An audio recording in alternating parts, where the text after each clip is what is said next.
If you walk into a classroom in the United States today and open a standard American history textbook, you will inevitably find a chapter dedicated to a conflict that took place between 1846 and 1848. In those pages, the conflict is universally titled the Mexican-American War. It is presented as a tale of manifest destiny, a seemingly inevitable westward expansion of the American empire. It is framed as a border dispute over the plains of Texas that, unfortunately, but necessarily, escalated into a full-scale conflict. And it is remembered as a sweeping triumph of American military prowess, a training ground for the officers who would eventually fight the Civil War, and the event that gave the United States its modern shape from sea to shining sea. But if you cross the southern border, walk into a classroom in Mexico City, Monterrey, or Veracruz, and open a history book, you will not find the Mexican-American War. In Mexico, this conflict has a very different name. It is called La Intervención Americana, the American intervention, or more bluntly, La Invasión Estadounidense, the United States invasion. From the other side of that border, looking north, this was not a war of equals. It was not a tragic misunderstanding over a river boundary. It was a deliberate, unprovoked, and catastrophic invasion by an aggressive, land-hungry neighbor, and the physical and psychological wounds it left on the Mexican national psyche have never fully healed. Look at this map. This is Mexico in 1845. When the American intervention was over, Mexico had lost half of its sovereign territory. California, Nevada, Utah, Arizona, New Mexico, Colorado, all of it was Mexico. When we talk about this war in the United States, we exclusively talk about the land that America gained. We marvel at the acquisition of the gold fields of California, the deep water ports of the Pacific, and the vast agricultural expanses of the Central Valleys. But we almost never talk about the people who were already living on that land. The people who lived in those territories didn't move. The border moved over them. This is video 36 of the Nostalgia History series. For the past 9 episodes, we have followed the United States Army. We have marched with Zachary Taylor through the brush of South Texas. We have landed with Winfield Scott on the beaches of Veracruz. We have stood with American soldiers at the gates of Mexico City. But to truly understand the legacy of this conflict, to understand why it still echoes in the politics, the border disputes, and the cultural memory of the 21st century, we have to stop looking south and start looking north. We have to look at this war through the eyes of the people who were invaded, the people who were defeated, and the people who were systematically stripped of their territory. This is the Mexican perspective, and it begins not on a battlefield, but in the halls of a fractured, desperate government fighting for its very survival. To understand how Mexico lost half its territory, and to understand why their armies, despite fighting with immense courage, were repeatedly shattered by American forces, you have to understand the fragile, chaotic state of the Mexican nation in the spring of 1846.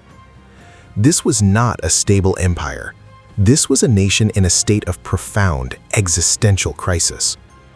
When American troops crossed the Nueces River and marched toward the Rio Grande, Mexico's independence from the Spanish Empire was only 25 years old. While the United States had spent its first few decades building a relatively stable, unified constitutional republic, Mexico had spent its first quarter century tearing itself apart from the inside. The level of political instability in Mexico during this era is almost impossible for a modern American audience to comprehend. In the 25 years between achieving independence in 1821 and the outbreak of the American War in 1846, Mexico had seen 36 different governments cycle through power. Presidencies rarely ended through peaceful elections. They ended through military coups, armed uprisings, and betrayals.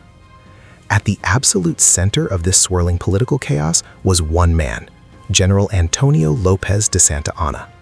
Santa Anna served multiple terms as president, sometimes ruling as a liberal, sometimes as a conservative dictator, constantly shifting his allegiances to maintain power. American history often paints Santa Anna as the singular villain of the era, the sole cause of Mexico's problems, but the truth is far more complicated. Santa Anna was a symptom of the country's deep dysfunction, not the root cause of it. The root cause was economic devastation. The long, bloody wars of independence against Spain, 1810 to 1821, had utterly destroyed the Mexican economy. The legendary silver mines that had funded the Spanish Empire for centuries were flooded and abandoned. Trade routes were infested with bandits. The national treasury was essentially empty. The government was hopelessly in debt to foreign powers, constantly struggling to secure loans just to pay its soldiers or maintain basic infrastructure. Furthermore, the country was fractured by bitter, sometimes violent regional divisions. The vast, sparsely populated northern provinces, like Texas, New Mexico, and California, felt entirely disconnected from the central power in Mexico City. The central government demanded taxes and loyalty from the north, but offered almost no military protection against powerful Native American empires like the Comanche and the Apache. Amidst this poverty and division, there was one institution of enormous, unassailable power and wealth: the Catholic Church. In the 1840s, the church controlled vast tracts of the most productive agricultural land in the country and held immense, deep-rooted political influence. This created a vicious ideological divide that paralyzed the government. On one side were the conservatives, the centralists who supported the church, the wealthy landowners, and a strong authoritarian military. On the other side were the liberals, the federalists who wanted to strip the church of its massive landholdings, distribute wealth, and create a decentralized republic similar to the United States. These two factions hated each other almost as much as they hated the invading Americans. And at the very base of this fractured, divided society was the indigenous majority. For the millions of indigenous and poor mestizo people living in the rural villages of Mexico, the political squabbles between liberals and conservatives in the capital meant absolutely nothing. When the war with the United States came, one of the great tragic questions was, what did this war even mean to them? Why should an indigenous farmer in Oaxaca, who owned no land and had no political rights, bleed for a government in Mexico City that had marginalized and exploited his people for centuries? Despite this massive internal chaos, when the United States provoked the conflict, Mexico felt it had entirely legitimate grievances. The US was its most powerful neighbor, a rapidly expanding industrialized empire that had already aggressively seized the massive province of Texas just a decade earlier. To the Mexican government, the annexation of Texas was an act of international theft, and now the American army was marching south, hungrily eyeing the ports of California and the deserts of New Mexico. When Zachary Taylor's forces crossed into the disputed territory between the Nueces and the Rio Grande, the fractured, bleeding Mexican people suddenly found themselves forced into unity by a single, terrifying reality. They were no longer fighting each other. They were fighting for their very survival as an independent nation against an aggressive, land-hungry neighbor. American history books tend to focus almost exclusively on the grand strategy of the war, the brilliant flanking maneuvers of Robert E. Lee, the heroic charges of George Pickett, the steady leadership of Zachary Taylor. But if you look at the Mexican regional archives, if you read the civilian accounts of American troops arriving in their towns, they tell a very different, much darker story. For the Mexican people, this was not a grand chessboard of military strategy. It was a brutal, terrifying occupation. When the United States invaded, the American military was essentially divided into two distinct groups: the professional, disciplined regular army, and the enthusiastic, largely untrained state volunteer regiments.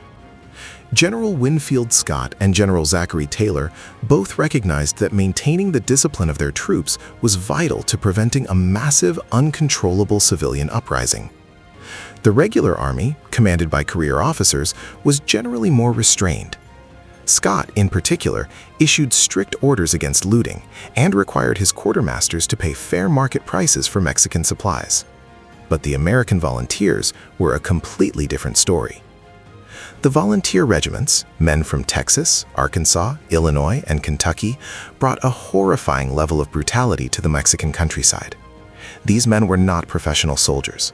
Many of them were motivated by virulent anti-Catholic prejudice, deep-seated racial contempt for the Mexican people, and a desire for revenge stemming from the Texas Revolution a decade prior. The behavior of these American volunteers was, by modern definitions, atrocious. Mexican regional archives are filled with meticulously documented reports of volunteer troops engaging in rampant looting, wanton violence, and brutal assaults against the unarmed civilian population. They burned farms, desecrated Catholic churches, stole livestock, and executed civilians suspected of aiding the Mexican army. The accounts of Mexican women who lived through the occupation are particularly harrowing. These accounts exist in the archives of Monterrey, Saltillo, and Veracruz. They describe the absolute terror of having their homes violently invaded in the middle of the night. They write of hiding their daughters in cellars and attics, of watching their life savings and family heirlooms be stolen by armed men who spoke no Spanish and who viewed them as a racially inferior, conquered people. These women's voices have never been part of the story America tells about this war, but their suffering was the very real human foundation upon which American victory was built. In many occupied towns, local Catholic priests and community leaders bravely stepped into the void left by the fleeing Mexican government. Priests, mayors, and local elites tried desperately to negotiate with American commanders to protect their people from the worst of the abuses. Faced with this overwhelming occupation, Mexican communities began to splinter. Some towns, looking at the overwhelming firepower of the American army and recognizing the absolute futility of resistance, chose to collaborate with the Americans simply to survive. They sold food to the quartermasters, acted as guides, and tried to keep their heads down. But others fought back with a ferocity that terrified the American high command. Because the regular Mexican army was repeatedly defeated in conventional pitched battles, the Mexican people turned to the only tactic they had left: a relentless, bloody guerrilla war. Local rancheros, disbanded soldiers, and furious civilians formed irregular cavalry units. They took to the hills and mountains, launching constant, deadly hit-and-run attacks on American supply lines. This shadow war continued throughout the entire conflict, bleeding the American army of resources and manpower. American soldiers traveling between Veracruz and Mexico City lived in constant fear. A wagon train that fell behind was almost guaranteed to be slaughtered. When these guerrilla attacks occurred, the American military response was swift, disproportionate, and merciless. Unable to catch the fast-moving guerrilla fighters, American commanders often took their frustration out on the local population. They instituted a policy of brutal reprisals against any Mexican communities suspected of supporting the resistance. Entire villages were burned to the ground. Suspected guerrilla sympathizers were hanged without trial. The war America won was not just fought on the battlefields of Buena Vista and Chapultepec. It was fought in the homes, the churches, and the streets of the Mexican people. But what of the men who actually stood in the firing lines to defend Mexico? The Mexican soldier of the 1840s has rarely been given his due in American histories. He is often reduced to a nameless obstacle for American generals to overcome. But the reality of his experience is one of the most tragic stories of the war. The bulk of the Mexican army was not made up of eager volunteers or professional soldiers fighting out of deep nationalistic fervor. The enlisted ranks were primarily filled with conscripts. They were drawn from the poorest, most vulnerable segments of Mexican society, overwhelmingly indigenous and mestizo men who were pulled from their villages, farms, and workshops by force. This system of forced conscription was known as the leva. Army press gangs would sweep through rural towns, literally roping men together and marching them to military camps. Many of these men did not speak Spanish. They spoke indigenous languages like Nahuatl and Maya. They were given a uniform, a musket, and told they were now defending a republic that had largely ignored their existence since birth. They were sent into battle facing devastating, almost insurmountable disadvantages. First, consider the logistics. The Mexican army's supply system was virtually non-existent. Soldiers were expected to survive on minimal rations, often marching for days through the punishing deserts of northern Mexico with little more than a handful of dried corn. Disease, starvation, and exposure killed thousands of Mexican soldiers before they ever saw an American. Then, consider the technology. The Mexican soldier was horribly outgunned. While the American army was transitioning to highly reliable percussion-cap muskets and state-of-the-art horse-drawn flying artillery, the Mexican army was armed with British surplus from the Napoleonic Wars. The standard Mexican weapon was the Brown Bess musket, a heavy, smooth-bore flintlock that was incredibly inaccurate and prone to misfiring, especially in the rain. Furthermore, because the Mexican government was broke, they often purchased cheap, defective gunpowder. At the Battle of Palo Alto, the very first major clash of the war, this technological gap was horrifyingly obvious. The Mexican artillery powder was of such poor quality that American soldiers reported seeing the Mexican cannonballs bouncing slowly across the prairie grass.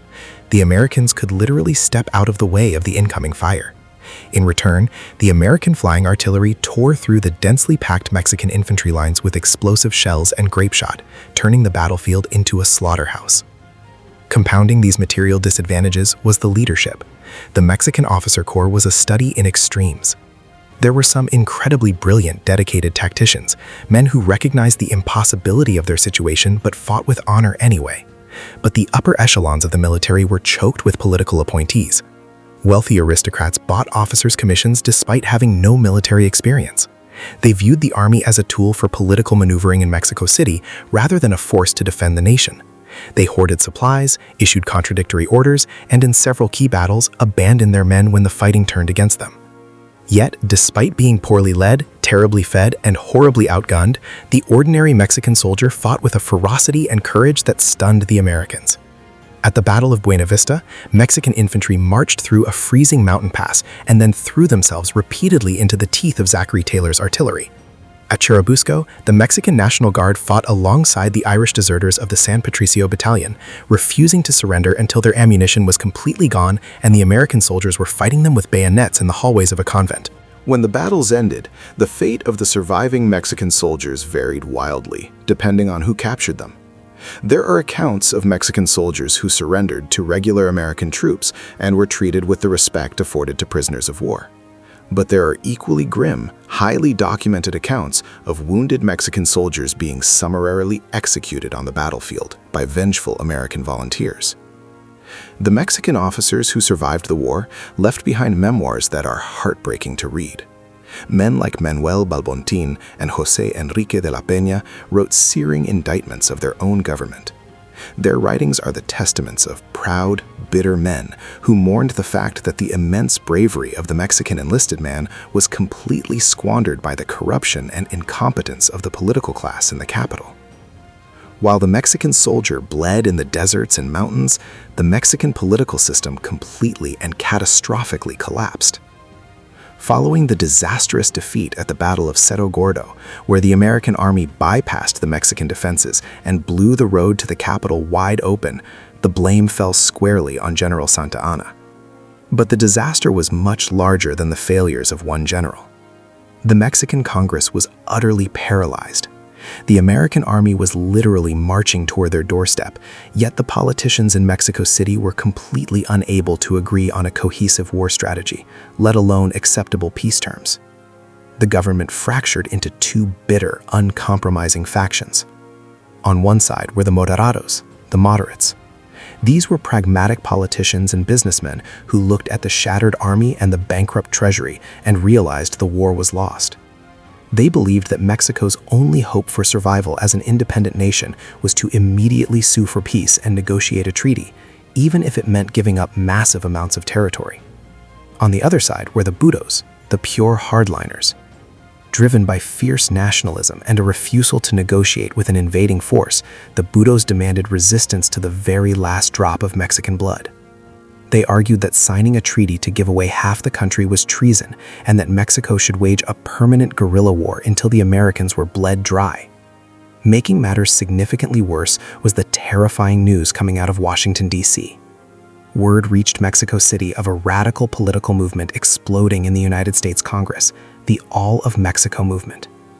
American expansionist politicians were arguing that the U.S. shouldn't just take California and New Mexico, but that America should annex the entirety of Mexico, erasing the nation from the map and absorbing its people into the American empire. For the Mexican politicians, this was their ultimate nightmare. It made peace negotiations incredibly difficult. How do you negotiate a border dispute with an enemy who might be planning to consume your entire country? In September 1847, the nightmare arrived. General Winfield Scott's army breached the gates of Mexico City. Realizing the capital could no longer be held, the Mexican government made a desperate decision. Under the cover of darkness, the politicians, the bureaucrats, and the remaining elements of the regular army fled the city. They established a temporary, desperate government in exile in the city of Querétaro, roughly 130 miles to the northwest. General Santa Anna, having lost the capital, was finally stripped of his military command. Humiliated and facing threats of assassination from his own people, the former dictator was forced into exile, fleeing the country to Jamaica. The nation was broken. The capital was occupied. The army was shattered. In Querétaro, the remnants of the Mexican government faced a terrifying reality. The United States now held all the cards. The Americans were occupying the halls of power, dictating the terms. The great, tragic question for the Mexican politicians became, who among us is willing to sign the peace treaty? Who was willing to put their signature on a document that would surrender half of the Mexican Republic to a foreign invader? They knew that whoever signed that treaty was not just ending the war, they were committing permanent political suicide and ensuring their name would be cursed in Mexican history forever. On February 2, 1848, in the small town of Guadalupe Hidalgo, just outside of Mexico City, the agonizing decision was finally made. Mexican diplomats, acting under extreme duress and the threat of total national annihilation, signed the Treaty of Guadalupe Hidalgo. The map of North America was permanently redrawn. The United States gained 525,000 square miles of territory. But what happened to the Mexican citizens who were already living in that territory? There were roughly 100,000 Mexican people living in the ceded lands. There were the Californios in the west, who lived on massive, sprawling cattle ranches. There were the Nuevo Mexicanos in the high deserts, living in ancient, tightly knit agricultural villages. And there were the Tejanos in the east, who had already been living under the shadow of the Texas Republic for a decade. On paper, the Treaty of Guadalupe Hidalgo made them very explicit, legally binding promises. Articles 8 and 9 of the treaty guaranteed that any Mexican citizen who chose to remain in the new American territory would be granted full United States citizenship. It also guaranteed the absolute protection of their land rights, their property, and their Catholic religion. In reality, what followed was the systematic, legally sanctioned violation of almost every single one of those promises. Let's start in California. Before the war, wealthy California families owned massive land grants, some encompassing tens of thousands of acres. But just days before the treaty was signed, gold was discovered at Sutter's Mill. The ensuing gold rush brought hundreds of thousands of Anglo-American settlers pouring into California. These new arrivals wanted land, and they completely ignored the property rights of the Mexican families who already owned it. American squatters violently occupied California ranches. When the Californios tried to defend their property, the United States Congress passed the California Land Act of 1851. This law required all Mexican land grant holders to prove their ownership in an American court, in English, facing a hostile legal system that presumed their titles were fraudulent until proven otherwise. The process took an average of 17 years. California families were forced to hire expensive American lawyers, often paying them in land because they had no cash. By the time the legal battles were over, even if a family won their case, they were utterly bankrupt. Take the tragic story of Pio Pico, the last Mexican governor of Alta California. He was one of the wealthiest men in the territory, owning massive estates in what is now Los Angeles. Through a combination of fraudulent American business partners, predatory lending, and an incredibly biased court system, Pico lost everything. He died in 1894, effectively penniless, in a small house in the city he used to rule. In New Mexico, the story was slightly different, but the end result was the same.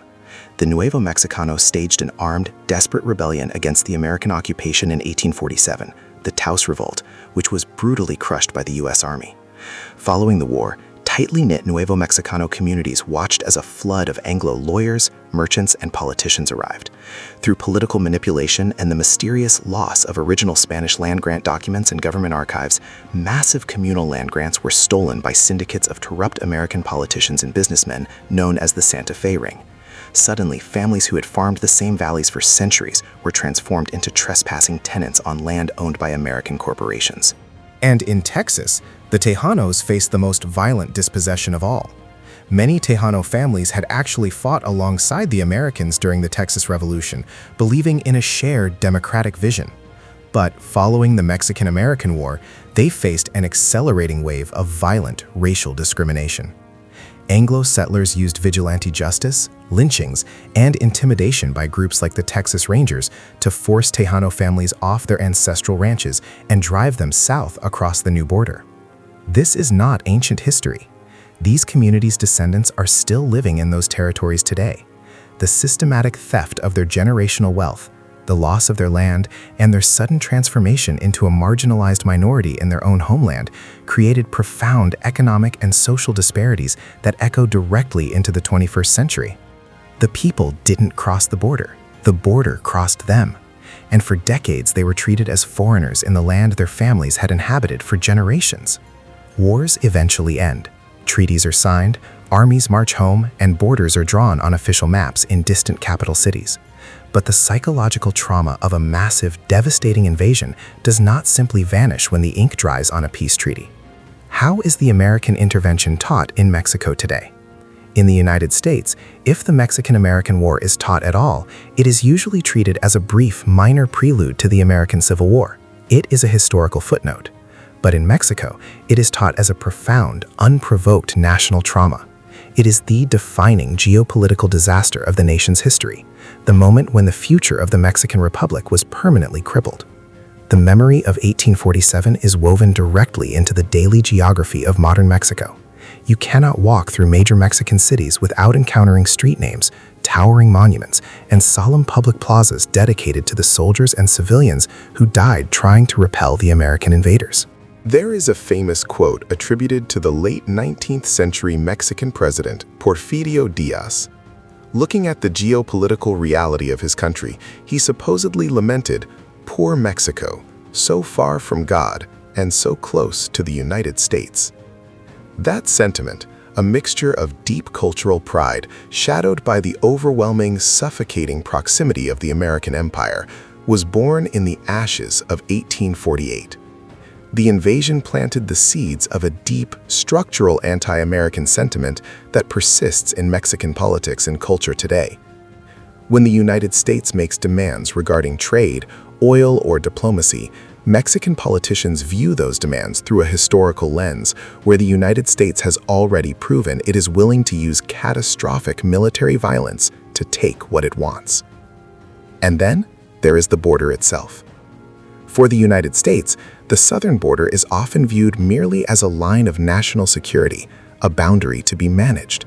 But for Mexico, the border is a daily, physical, monumental reminder of what was taken from them by force. When modern debates rage in the United States over Mexican immigration, border security, and undocumented workers crossing into the American Southwest, there is a profound historical irony that is almost entirely lost on the American public. Millions of people of Mexican descent are migrating into California, Arizona, New Mexico, and Texas, the exact territories that their ancestors were forced to surrender at gunpoint in 1848. As the famous Chicano civil rights slogan correctly states, "We didn't cross the border crossed us." Modern Mexican-American relations cannot be fully understood with viewing them through the lens of this history. We are tied together by geography, by massive economic trade, and by millions of intertwined families. Yet the relationship remains fundamentally unequal. For many in Mexico, true historical reconciliation would require something that the United States government has never officially offered: a formal reckoning. What would an official acknowledgement from the United States actually mean? It would require America to look in the mirror and finally admit that its great, celebrated continental expansion, the realization of its manifest destiny, was not a peaceful settlement of empty lands. It was achieved through a war of aggressive imperial conquest, built on the suffering, the dispossession, and the blood of the Mexican people. Until that happens, the memory of 1848 will remain exactly what it is: a wound that has never been allowed to heal. The story of the American intervention is not a story of cowards. It is the story of a fractured nation that fought desperately, neighborhood by neighborhood, to survive against an overwhelming industrial and military machine. The Mexican perspective is absolutely essential to understanding the full, devastating human cost of this conflict. But there's one more angle to this war that American history almost entirely ignores. When the United States Army finally lowered its flags, packed its wagons, and marched out of Mexico, they brought more than just conquered territory back with them. They brought back an education. The junior officers who fought this war learned the brutal, unforgiving art of command in the mountains of Cerro Gordo and the bloody streets of Monterrey. They learned how to organize massive supply lines. They learned the devastating power of flying artillery. And most importantly, they learned exactly how their fellow officers thought, fought, and reacted under extreme pressure. 13 years later, the United States would tear itself apart in the deadliest conflict in its history. And when it did, the men commanding the massive armies of the North and the South already knew each other intimately. The Civil War was, in a very real sense, a reunion of the men who had fought side by side in Mexico. They learned everything here, and in 1861, they would use all of it to try and destroy each other. That story is next. In video 37, we examine the class of 1847, the generals who learned how to fight in Mexico. Subscribe to Nostalgia History, share this video to keep the real history alive, and we will see you on the battlefield.